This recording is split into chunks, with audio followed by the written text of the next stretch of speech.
The Ferguson Library hosted a panel discussion Wednesday night on education in an urban environment. The panel featured author Ron Berler, Stamford Superintendent of Schools Winnie Hamilton, and former president of Stamford's Board of Education Dudley Williams. The panelists discussed the challenges faced by today's students. You have a lot of kids who have great potential, but have a lot of distractions and don't have a lot of support, so they're really struggling. Berler's book, Raising the Curve, A Year Inside One of America's 45,000 Failing Public Schools, was the focus of the discussion. The book chronicles a term inside Norwalk's Brookside Elementary School. It talks about the challenges around achievement and growth and education in the age of accountability and the pressure that everyone's under. The panelists gave input on some of the factors they believe affected the success of schools and students. The real message in the book are what are some of the big items that we need to look at.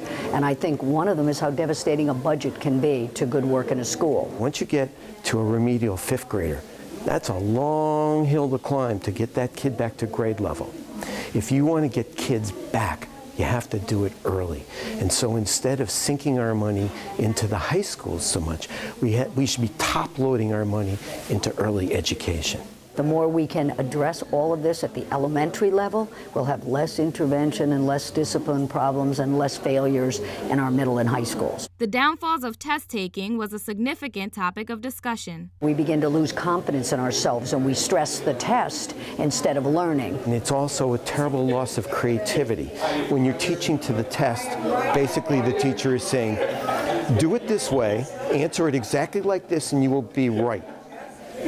But there are many ways to be right. The speakers also stressed the importance of parental and community involvement in education. We have a collective responsibility. Unless parents and teachers work as a team, that child will never attain his potential or her potential. In Stamford, Samantha Mckelvie, It'sRelevant.com.